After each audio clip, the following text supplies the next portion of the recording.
Instructors Forum on Strategies for Teaching Writing. I'm pretty sure that you all have busy lives, so I want to thank you all in advance for joining us today. I also know that many of you are already teaching writing in your programs, so your expertise will be greatly appreciated. We all have a host of experiences in teaching writing, so I'm hopeful that today's webinar will enhance all the great writing instruction you're already doing in your classes. So thank you once again for being here with us on a Friday afternoon. Here is the agenda for today. In a minute, we're going to do a quick introduction, just so I can get a good idea of what field you're in. I'm also going to do a quick review of the explicit instruction. You guys were directed to read the article before the webinar. If, for whatever reason, you didn't read it, I am going to give you a quick review. I'm also going to talk about writing frames. And we're going to do a writing frames activity. And we will be using the steps of direct explicit instruction with this writing frames activity. Then we're going to end with a quick discussion and some questions. So let's get started.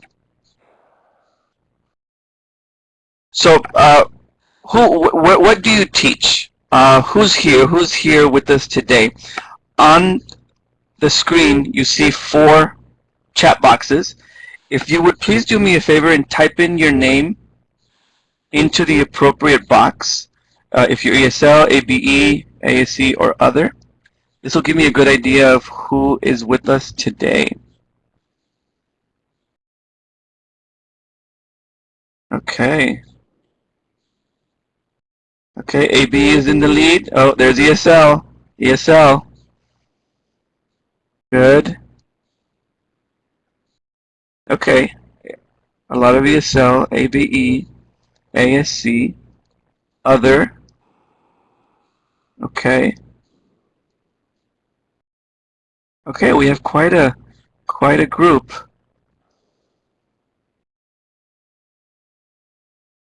Okay, some of you I see twice. Okay, so you're in multiple classes. Okay, all of the above. We have a principal. Thank you for being here. All right. Good. Well, thank you, guys. I think we have everybody. Good. Good. I trust that today's webinar will help you, whether you're an ESL, ABE, and ASC, and other. So hopefully the information you get today will be applicable for your field. So let me move on. Right now, what I want to do is I would like to briefly go over and emphasize just some of the important points of direct explicit instruction. And this is the handout that you were supposed to read. I know some of you read it, but I always think a review can never hurt. Simply put, guys, the steps of direct explicit instruction is an effective framework for instruction because it puts an emphasis on some of the key features of good instruction. Now, can I have a show of virtual hands? How many of you are familiar with steps of direct explicit instruction prior to reading? Good. Some of you have. Okay, good. Great. Some of you have. All right, great. Well, like I said, explicit instruction is an effective framework for instruction because it puts an emphasis on some of the key features of a good instruction, which include having a clear introduction, effective modeling, giving students multiple opportunities for guided practice with feedback, and finally, multiple opportunities for independent practice, all the while monitoring throughout the whole process.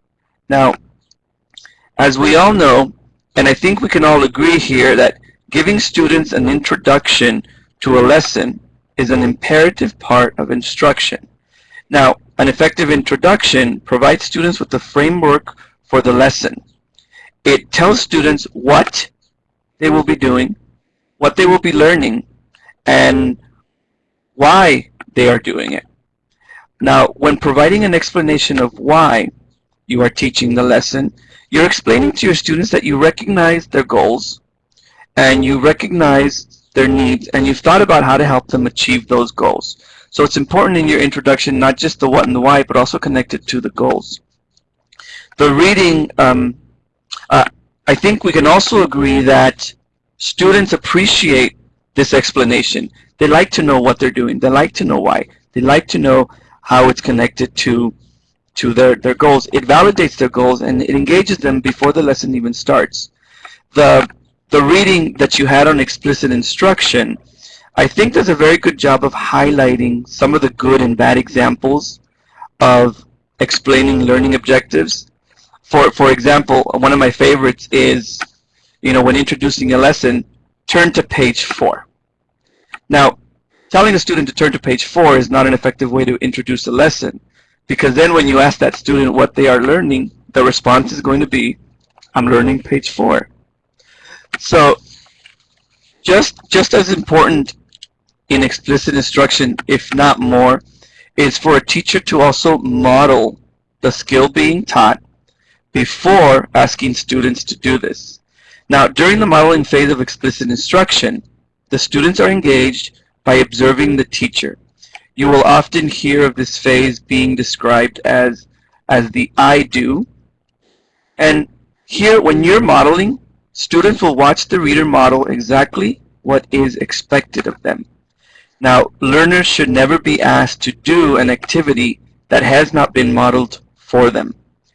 By providing modeling for students, you're also providing support, which I think when learning a new skill is crucial to build confidence and keep engagement. Now, I talk about this every time I give a presentation. When it comes to modeling, and when it comes to assuming that students know something that we consider to be simple, for example, like a simple sentence. A few years back, I'll share with you my own personal experience. I was giving a lesson on simple sentences, and unbeknownst to me, a student was internally referring to her own context about the word sentence. Now, this student associated the word sentence to a prison sentence. So when she asked me how many years was a simple sentence, she said, how many years does a simple sentence have? I realized that I had made an assumption. I mean, the poor student was mortified about learning how many more years a compound and a complex sentence had. And my point here with the story is basically to never assume that students know. Always explain explicitly and model exactly what is expected of students. And this also applies to writing. And we're going to talk a little bit more about that later on in the webinar. Now, moving right along, in addition to an effective introduction and good modeling, it's important to provide students with guided practice and feedback.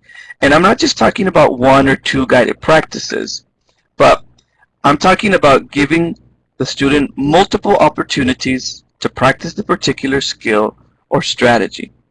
It's critical to keep in mind the importance of scaffolding the instruction. To help scaffold the instruction, the teacher should provide them with multiple opportunities to practice. And those opportunities will come in the form of practicing with the teacher. And that's what we call it. It's referred to as a we do. They're also going to be practicing in pairs, in groups or in pairs, a y'all do. And it's important to allow the learners to remain at the we do, at the y'all do stage until they are successfully using the skill or strategy.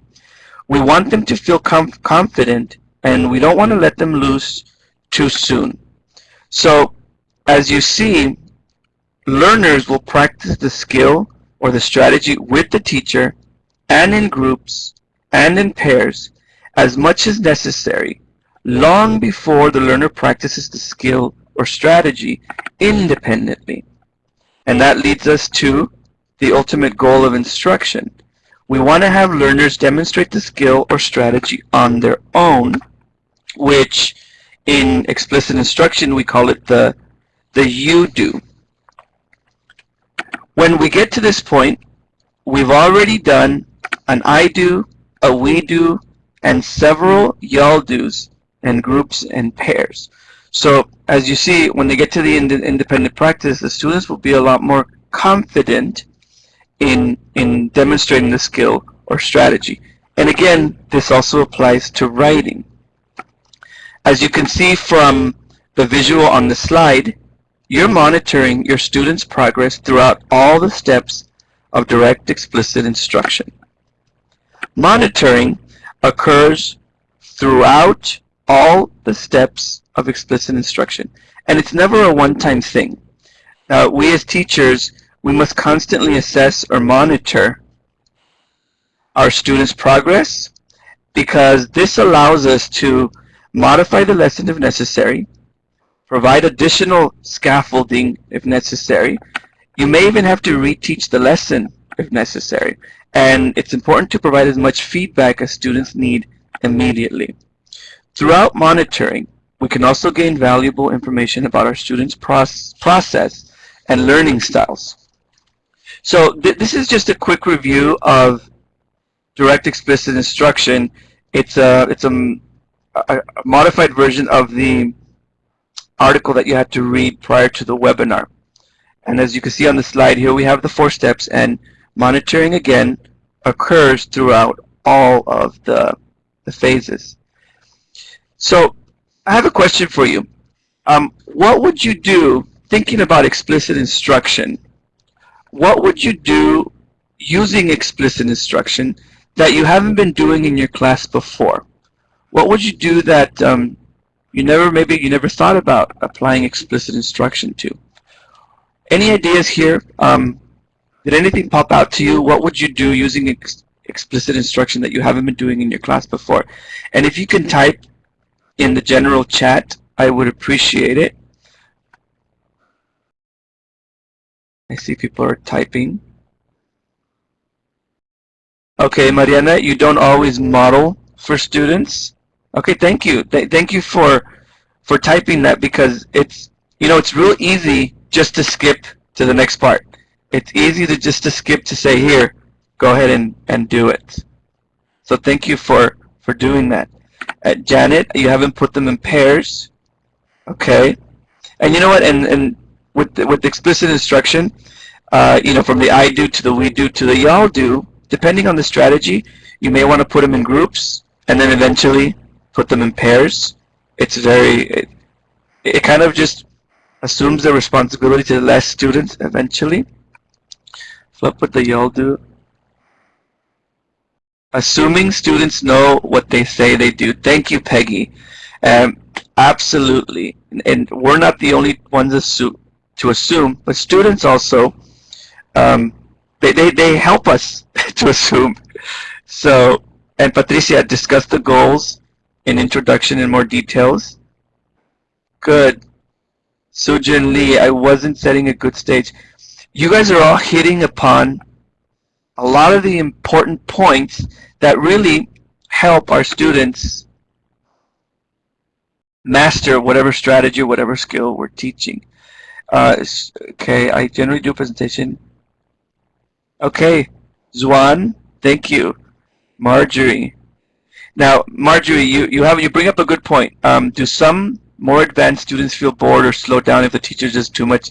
Now, in your monitoring, Marjorie, if you know some of the advanced students already get the skill, they will be in a different stage of the direct explicit instruction. They could probably be in the YALDO or even in the independent. So you don't necessarily have to keep them with the rest of the group. And that's why monitoring is so important. That's why the monitoring is so important. Pamela, leave out yes and no questions. Be explicit in questioning to find out any. That's a very good point, Pamela. Yeah, and the key word here is be explicit. Be explicit, but we don't have our students for that long. We need to use the best. We need to use our time wisely, because our students aren't there, for the entire class period, and who knows what their attendance is like. So we want to be explicit. We want to go through the steps of direct explicit instruction, in teaching whatever strategy. And remember, when you're monitoring, you decide where the students will be. Um, I'm really glad you guys hit on a lot of the points here that are important in direct explicit instruction. So whatever step you haven't been including, try it out. Try it out next week and see how it goes. What I want to do with you guys today is, yes, Teresa, model the process step by step. And students appreciate that. Students appreciate you modeling it for them before you ask them to do it. And also students appreciate working with you first. And then it's kind of like I see direct explicit instruction like the training wheels in a bicycle. We are the training wheels. The groups are the training wheels. So eventually when the training wheels come off, that's the independent practice. So thank you very much for sharing, you guys. You guys seem to hit on all the important points. What I want to do today in this webinar is I want to show you one way to apply the steps of direct explicit instruction with writing instruction. And today's focus is going to be on writing frames. Now, can I have a show of virtual hands? How many of you are familiar or already use writing frames? If I can have a show of virtual hands, just to see. And these writing frames, okay. All right. Maybe some of you, okay, good. Maybe some of you know it as, from a different name. Well, let's see. A writing frame is an outline consisting of words or key phrases and a lot of blanks. There are many types of writing frames. Some examples include summarizing frames, problem and solution frames, compare and contrast frames, but there are others. Now on the slide on your screen, you see examples of two writing frames. Excuse me, Marion, can you get rid of this box on the top right hand corner? Thank you. Thank you. So on the slide you see examples of a summarizing and compare and contrast writing frames. Now let me ask you again, does this look familiar? Have you guys ever done anything like this? Maybe as a... Okay. Some people call it, it could also be like a close. I'm referring to it as writing frames. Okay. All right. And toward the end, I'm going to give some resources. Daniel. So we'll talk about that a little later. Now, okay, a thinking map. Okay, good. Now, our learners may have little to no experience with the form or structure of certain writing tasks or certain genres such as summary or compare and contrast, for example. Now, they may tell us, oh yeah, I know how to summarize. Oh yeah, I know compare and contrast. But we were just talking about assuming that they know what they say they know. Now, writing frames are given to learners because it provides them with a built-in structure that helps them concentrate more on what they want to say rather than getting them lost in the form. And this built-in structure helps build student confidence in writing tasks and genres in which they have little prior experience, because it allows them to focus less on the form, it allows them to focus less on the structure, and more on the content. And like I said, there are many different types of writing frames, summarizing, problem solving, compare and contrast. And Daniel, to be honest with you, if you Google writing frames and you Google writing frames for adults, writing frames, high school writing frames, junior high or middle school, On the internet, on Google, you're going to get a whole slew of of um, of actual writing frames, and it's that easy. You could just Google it on the internet. Now, today's webinar, like I said, is applying the steps of direct explicit instruction with the lesson on writing frames. And so what we're going to do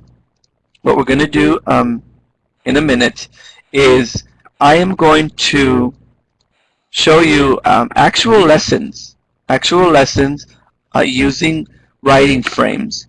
And what you guys are going to do is I'm going to ask you to match the step of direct explicit instruction with the part of the lesson of the writing frames. And let me show you what that looks like. Before I continue, are there any questions so far with direct explicit instruction? Are there any questions regarding writing frames? Any? Speak now or forever hold your peace. Yeah, I think it's important that we get these. If you have any questions, let them out now so we can discuss before we get to our activity.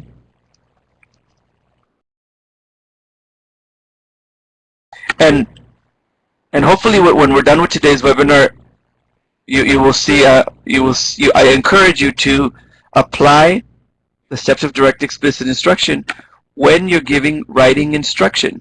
And it could be as simple as a simple sentence, model writing a simple sentence, model writing complex sentences, model writing compound sentences.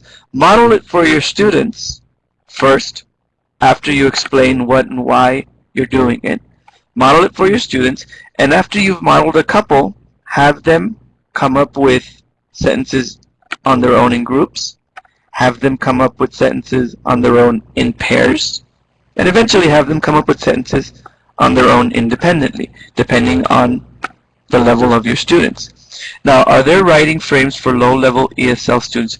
Patricia, I'm pretty sure there are. I don't have a specific source for writing frames for low-level ESL students, but I do believe there are. If you Google, I think that these writing frames are also under close, CLOZE. You can have that, and if you Google them, you'll find them on the internet. I just don't have a specific website for you right now. And Thomas, the writing frames identified by type, yes. Yeah, I found several on the internet just by typing in summarizing writing frame, compare and contrast writing frame. Zuan, for more advanced students, would you allow them to write without a frame? Yes, Zuan. Now, for those advanced students, first, just let me go back to the assuming part. If they tell me they know how to do it, that's great. I always want to have one writing frame, just as what is it? I guess it's proof. You know your students. If you think your students are capable of doing it, absolutely. They don't need the writing frame. The writing frame is just a scaffold, because eventually you take away the writing frame and they start doing it on their own. They can certainly use the writing frame as a guide, but they don't have to stick to the actual writing frame. The writing frame, the purpose is to get them confident and comfortable starting to write. And the structure is already there for them. And so eventually, for your advanced students, you take the writing frame away and they're doing it on their own because they're at the independent they're at the independent stage. So absolutely, for advanced students, you can allow them to write without the frame, and if they need it, it's still there. Karen, let me see. Those sentence starters are wonderful. Yes, and the using a frame for a paragraph. I'm telling you, the sentence starters are great, and I guess you could see the writing frames as maybe like the next step. And it could, if you have the skeleton, the structure of a type of paragraph, if you have the skeleton, the structure of a type of essay, again, the form and the structure is already there, and that helps the student. It gives them confidence, and all they have to do is work on the content. They don't have to focus so much on the structure, on the skeleton. But eventually, you will take away the writing frame, because the writing frame is just it's just for scaffolding. I think we all agree that the hardest part for students is to start writing. Let me have a raise of hands. How many of you have had students sit there and stare at a blank piece of paper? And how many of you have had students that say, oh, you know what, I'm still thinking. Okay, I see a lot of hands. I see a lot of hands going up. Writing frames gives them that extra push. We give them the structure, we give them the skeleton, and it helps them again to focus on the content versus the structure. And in a minute, when we go to the activity, you're going to see how I introduce and how I use the steps of direct explicit instruction when I'm doing writing frames. Let me see. Juan, without the frame, the summary becomes an essay. Yes, absolutely. And Thomas, yes, they sound like training wheels on a bicycle. Absolutely. Eventually, those training wheels come off. Now, just a quick side note. I remember when I learned to ride a bicycle for the first time, and my mom took the training wheels off way too soon. She had way too much confidence in me, and she was sure that I was fine. And she took the training wheels off, and I fell into a rose bush. I actually fell into a rose bush, and I didn't get on that bicycle for 2 weeks. And of course, I disappointed my mom. But my point here is, don't take off the training wheels until you know your student is ready. And if you know your student is ready, take off those training wheels. Thank you for listening to my story. I've moved on, and I ride bicycles, and I like roses now. Okay, if there are no more questions, let's see, Karen, especially for GD essay where the content argument analysis is so new and important. Absolutely. I haven't found, I'm sure there is a writing frame or some structure already, some built-in structure for an argument analysis, Karen. I don't happen to have one, but I'm sure if you Google one, you can find it. And again, giving students the opportunity, giving them the confidence to practice just adding the content, and without having to worry about the structure or the skeleton, is really helpful for students. And what we want to do here, I think we all agree, we want to build their confidence. We want to build their confidence in writing. Anthony, the second time I use a writing frame, in today's lesson, I'm going to present one if I'm doing the summarizing, I stick with summarizing. I follow the steps of direct explicit instruction for summarizing. So every time we do a summarizing frame, it's still the same frame, but I'm summarizing something different. The same thing with compare and contrast. I stick with compare and contrast throughout the whole process. The only thing that changes is the content. Exactly. Thank you, Anthony. The content is different. And then once we're done with one writing frame, we go to the next one. It just depends on which writing frames you want to focus on. I do a lot of the compare and contrast, and I do a lot of the summarizing in the reading class. But I don't want to tell you one's more important than the other. But you decide. But definitely stick with the same writing frame for a while until your students are confident using that. So if there are no more questions, okay, Daniel's typing another one. And again, you guys, we want to build our students' confidence in the writing, and these writing frames helps with that. And again, eventually the writing frames are taken away, and they're writing independently on their own. So let me show you how I applied the steps of direct explicit instruction on a lesson of writing frames. So here are the directions, guys. On the following screens, you will see descriptions of different parts of a lesson. What I want you to do is I want you to read each paragraph, and I want you to decide which step of explicit instruction it represents. And it's going to be in the form of a survey. So I just want you to go ahead and enter your response, and we're going to give you a few moments to read and to think about it. So let me go to the first two parts.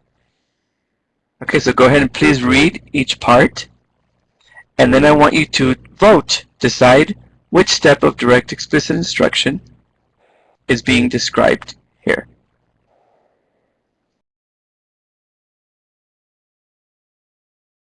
Can you all see poll 20 and poll 21? Okay, good.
Okay, a few more moments.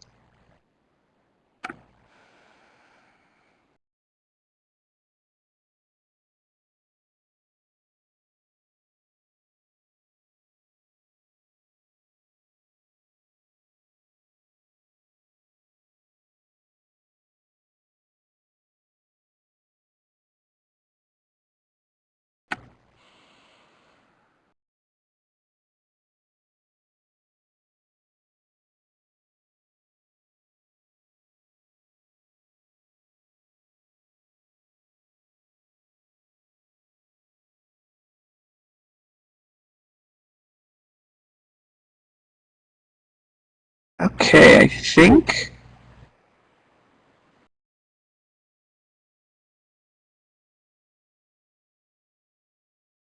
yeah, Teresita, comparing siblings is always a popular one. And Daniel, the developing topic sentences, that's like I said, it's like a different lesson altogether. Now, your question is, would you do it before or after writing frames? I usually do it before, but of course I go through the steps of direct explicit instruction. Then I introduce the writing frames and let them know that eventually they're going to be writing their own. And so I kind of tie in the topic sentence lessons from before to the writing frames. Anthony, we're going to get to the difference in guided practice in the next poll.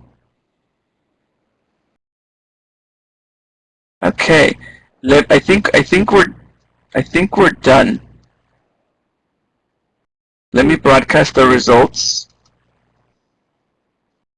Oh, I will do that at the end. Okay, so the majority of you chose introduction, what you are doing, and why. Good. And over here, there's a difference between guided practice 1 Oh, guided practice 1 and guided practice 2. So guided practice 1 slightly wins. Okay, and I'm going to give you the answers in a minute, guys. I'm going to give you the answers in a minute because the next poll should maybe clarify some things a little more. Let's look at the next two descriptions, and I want you to decide which step of explicit instruction these are.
Okay, we're almost there.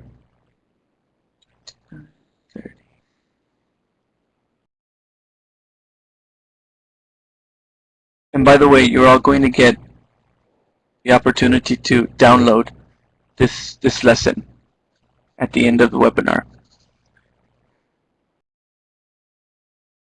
It'll be yours to try out.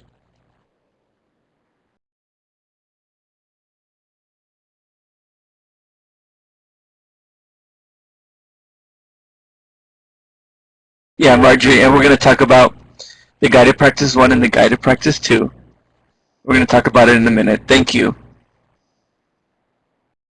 And Mariana, you're welcome.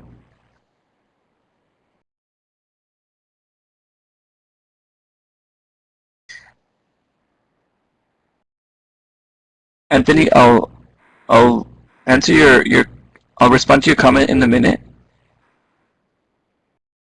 Okay, it looks like poll 22 is done.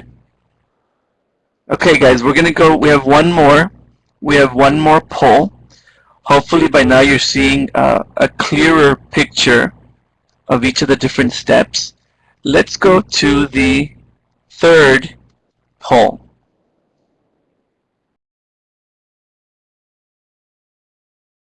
Okay.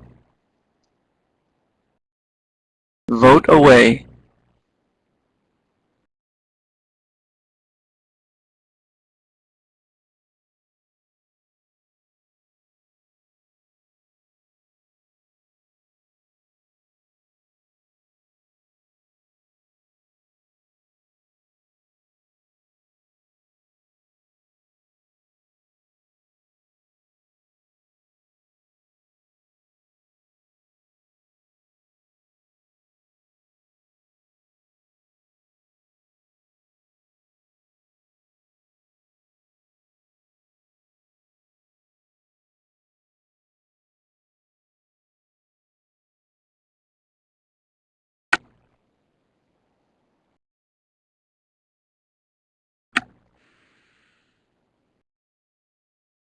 In a minute, we're going to talk about uh, the difference between the guided practices.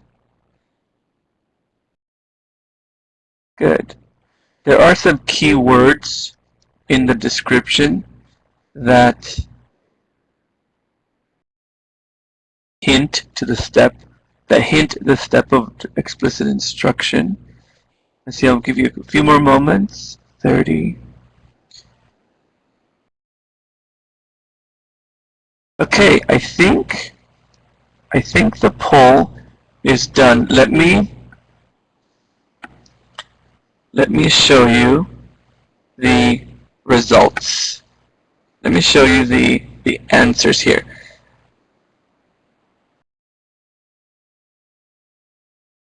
Okay. Yes, Linda, the poll that is in Yes, individually. Yes, so there are some clues here.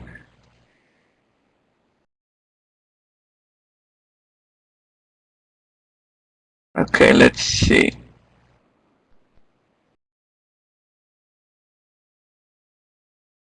Let me show you the answers.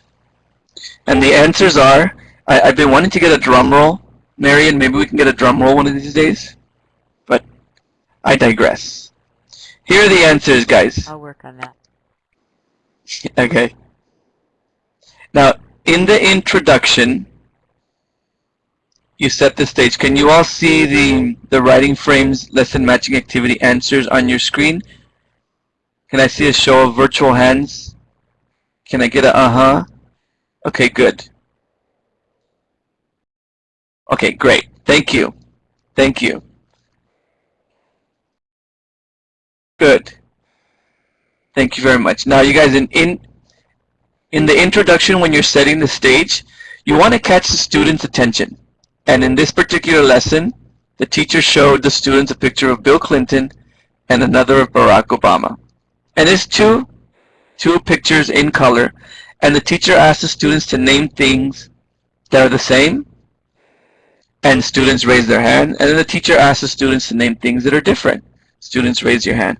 After a brief discussion of the similarities and differences, the teacher tells the student that they're going to be practicing finding similarities and differences. And this is a good way to, again, set the stage. Something easy, something fun to catch the student's attention. I think most of you got this part. In the introduction, here's what we explain what you are doing and why. And I'm not going to read it, but here, this is important to tell your students what is it that they're learning? Why are they learning it? Why do they need to know how to write compare and contrast paragraphs? Why do they need to know how to compare and contrast in the first place? How is this connected to their goals? How is this going to benefit them in the classroom? How is it going to benefit them in the high school program? How is it going to benefit them in their everyday lives? It's here where you really want to hook the student so that you're gonna leave them wanting to beg you to teach them compare and contrast. So here it's very important to tell them what, why, and give all the possible reasons. You know your students, so connect to your students' goals and use it to hook them in. Now, in the modeling, we talked about keywords, clue words. The teacher asks the students to watch, listen, and pay close attention.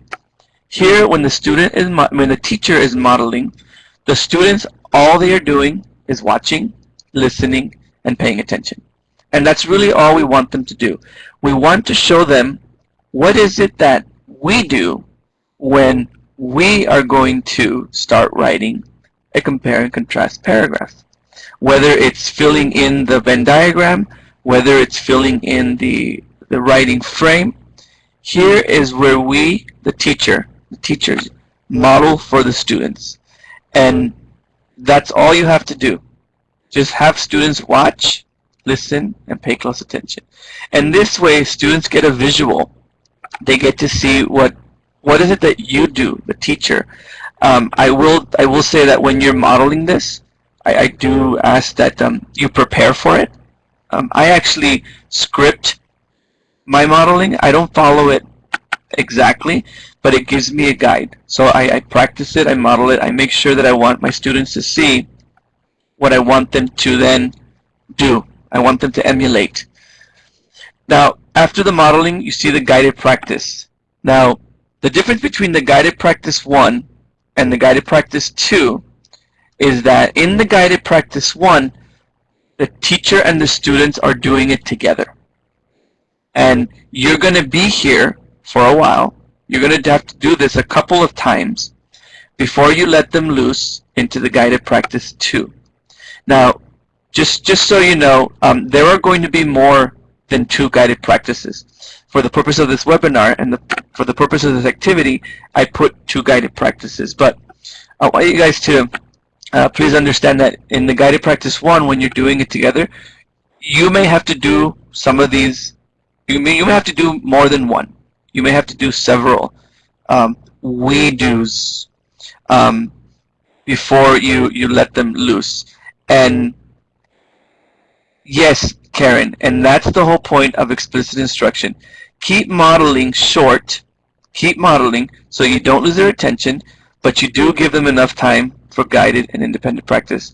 When you're doing it together with the students, you're going to be there for a while, and eventually, guys, your students will say, okay, teacher, usually I get, okay, Mr. Verdeen, yes, we got it. Now, let us do it in groups. Let us do it in pairs, or let us do it independently. Eventually, it's going to get to that point. But you want to just make sure you don't let them loose too soon. In the guided practice 2, that's where you're going to work in groups. You're going to work in groups maybe for a while, and then you're going to work in pairs maybe for a while.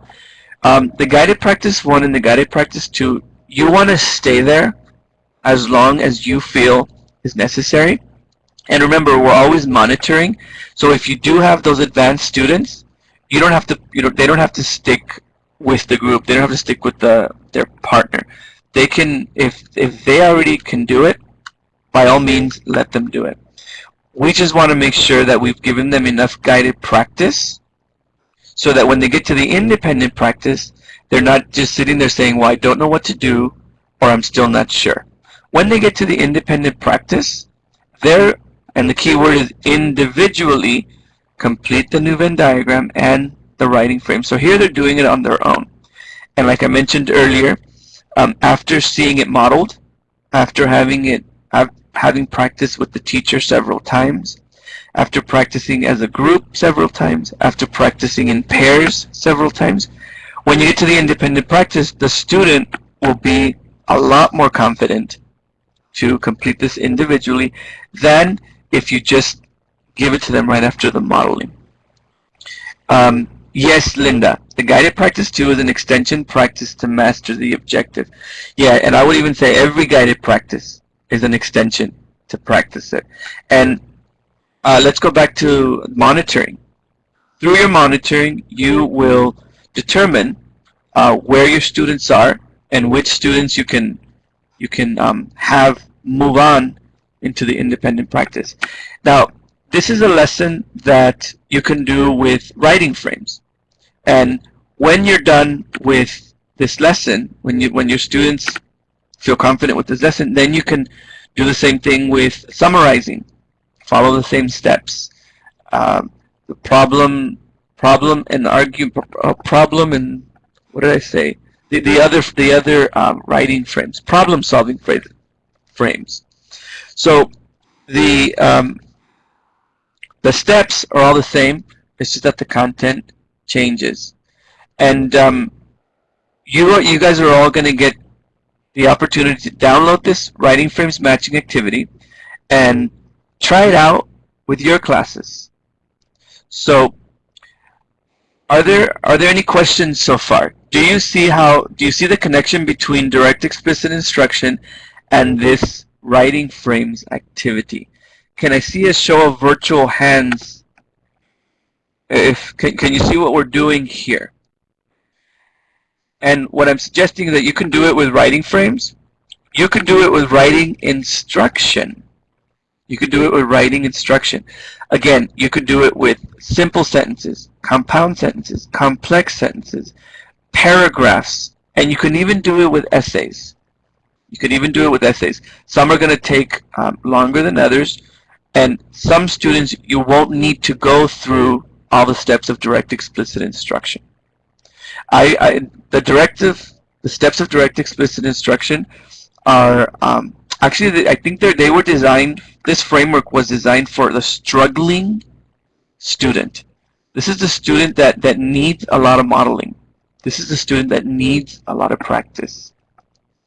This is the student that is not confident in their writing skills, and this is our way of saying, listen, get on this bicycle. Here are some writing frames. Here are some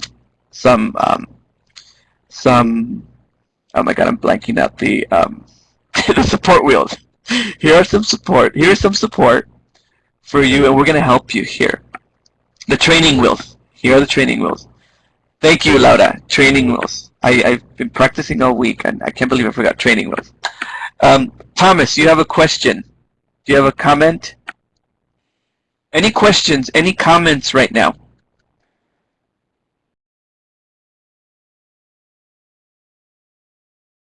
Okay, good. Thank you, Thomas. Just wanted to make sure. So again, you guys, while I'm waiting for the question, guided practice makes students, yes, Teresita, guided practice makes students totally engaged in the activities. Yes, absolutely. Engagement, that's what we want here. We want students to be engaged in the writing. We actually want them to, dare I say, have fun writing. This is what we want. We don't want students to see writing as something dreadful. We don't want students to see as writing as, oh my God, now we're going to do writing. With a lot of modeling, a lot of guided practice, you may change their view on writing. And I dare say you will change their view on writing.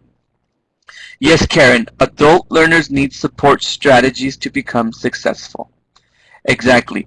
At the end of the day, guys, we want our students to be able to write a paragraph without the teacher. We want them to be confident in their skills. We want and we're going to get there if we model, if we give them a lot of guided practice, and I think that's the way to go. Marjorie is typing. We have a few more minutes. Great. Thank you, Carla. Love the guided practice techniques. Absolutely. Thank you. Oh, thank you. I appreciate you saying that. And remember, guys, and I'm going to go back, never assume that your students know what they say they do, especially a simple sentence. Okay? Remember my student, she wanted to know how many years a simple sentence had. And the poor thing, when I got to compound and complex, she was very relieved. She was very relieved, to say the least. Now, before we say goodbye, I wanted to ask one final question. What is, and if you would just type it in the general chat, what is the one thing that stood out for you from this webinar? If you would share this with me, it would I would really appreciate it. It'll help me to see how this webinar went.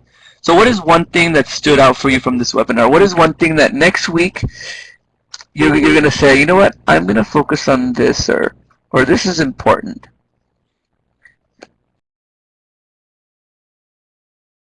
Janetta, in an ABE reading class, is it important to then scaffold them to writing them without the frame, or not particularly? After having used the writing frame for a long time, Janetta, after a while, once they're comfortable, you take the writing frame away. Using writing frames. Writing frames, okay. Thank you, Patricia. Good. Scaffolding. Good. Daniel, more I do, more modeling. Very good. Thomas, how guided practice enables students become independent writing. Absolutely. And remember, via monitoring, you determine how long that guided practice will last. So eventually, they're going to become independent. Carla, about how much practice they need before writing. Absolutely. Absolutely. A lot of practice, a lot of practice, a lot of modeling. And again, we want to build our students' confidence in their own writing. And this is one way this is one way for teachers to do it. Yes, repeat guided practice 1 and 2. And remember, Sujin Lee, there's going to be several guided practices. Several guided practices. Yes. Structure helps via the frames, builds confidence, and relieves anxiety. Absolutely. And I dare say we want writing to be fun for our students. And when they have confidence, the writing will come. The writing will come. Good. You guys are hitting on a lot of important points that I wanted you to leave with. So I'm a happy camper, and I am going to enjoy my lunch this afternoon. I'm going to enjoy my lunch. Hey, perfect timing. Good. Thank you, Guillermo. And And remember to download the answers, guys, for the writing frames activity. Thanks, Marion. yeah, if you didn't get a chance, the answers aren't on this pod right here. So if you didn't get a chance, I will actually send it out to you. And we're going to close the meeting right now. Everybody's saying thank you, and you can give Guillermo some applause, as you learned to do at the beginning of this webinar if you want to do that. And when I close the meeting, another screen is going to open up somewhere in your browser, not sure where, so in different browsers, with the evaluation for this webinar, and we would really appreciate you filling that out. Thank you so much, and have a fabulous weekend.